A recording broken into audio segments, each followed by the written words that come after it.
day. Editing Megan here. I'm currently editing a video. The video that's going up isn't actually Christmassy, but because we've been doing so many Christmas gigs, I thought it would be fine. And also it's kind of things that I would do during my break, i.e. Christmas break, is sew and do my hobbies and make stuff. So I'm counting it as a Christmas thing. It's like when I'm baking, but sewing.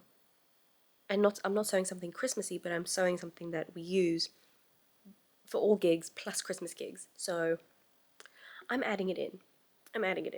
Enjoy. Good morning, everyone. Welcome back to the channel. Today we are doing something very exciting. We are making stilt covers. As you might know, I am a stilt walker on occasion, and we need loads of stilt covers. We get all sorts of gigs. We get masquerade, we get clown, we get showgirl, we get all sorts. Today, that is what we're doing. I'm going to show you how to make stilt covers. It's really easy. Without further ado, if you enjoy the video, I hope you do, stick around and you'll see how we make stilt covers.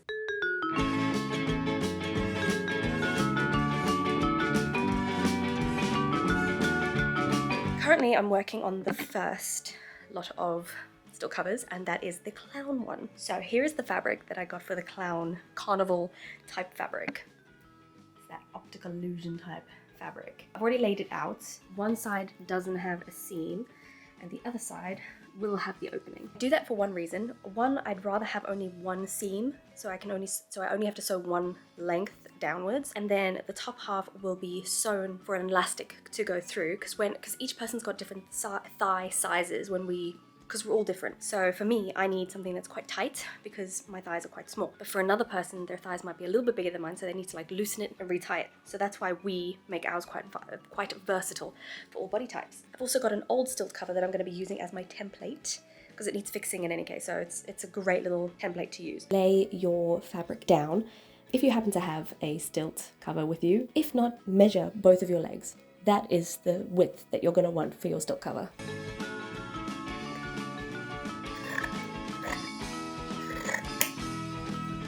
That's one cut, and now we need to do another one.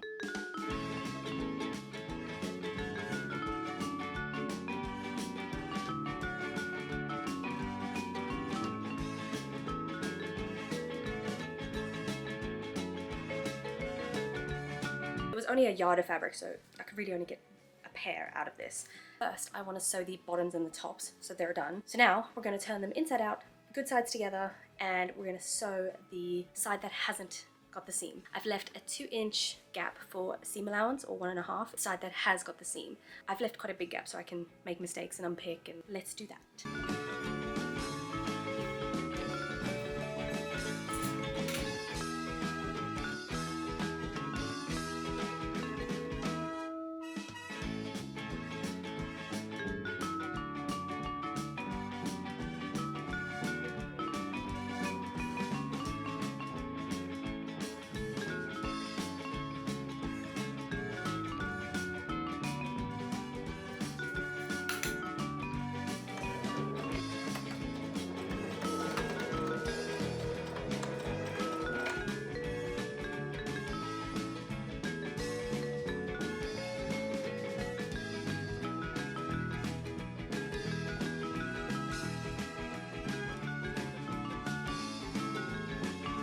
Got our pieces sewn. Now we are going to sew the bottom of this nice and neat, and then on the top half we're going to sew another section where we're going to put elastic through. Pin the bottom and the top. The bottom of the stilt can be a fingertip to make it look neat and tidy.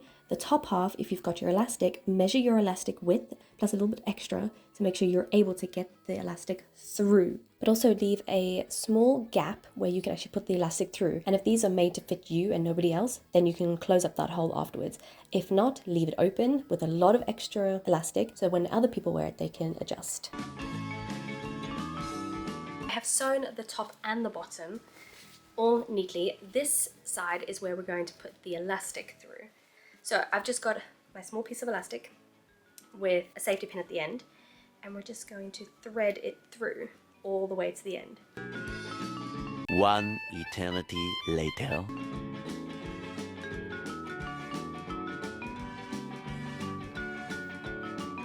That is one pair down. Now I need to make another dozen.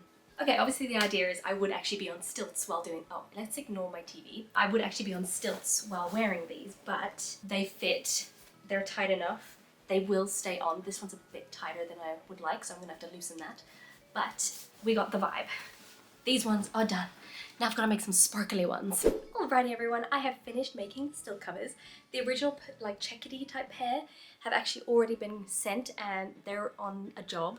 But these are the new pairs that I made. I realized later on that this is two different types of fabric, but no one's gonna notice. No one really cares about the costumes. They just see really tall people and they're like, we've got a nice black pair and a nice glittery pair. But that is how I make my stilt covers. If you happen to be a stilt walker and you're looking for some cheap ways to make stilt covers for yourself, I highly recommend going to any type of store. It can be a thrift store, it can be a proper store, it can be Forever 21, I don't really care. To see a dress, a very, like a maxi dress, that is kind of the right length. And if possible, get it in a extra large or whatever.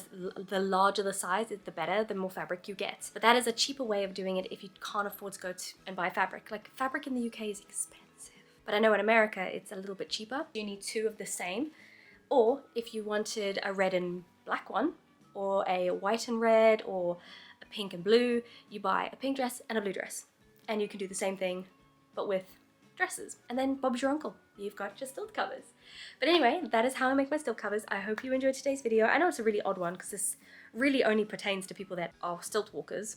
But I guess if it gives you a new idea on how you can maybe earn extra money, because stilt walkers always need stilt covers. And or if you just wanted to learn something new, this is how we make stilt covers. Anyway, thank you for sticking around. I hope you have a lovely day. I shall insert a photograph of how we actually wear them. And or, I mean, I'm not getting on my stilts today. It's not happening. Have a lovely day and I shall see you in the next one. Bye everyone.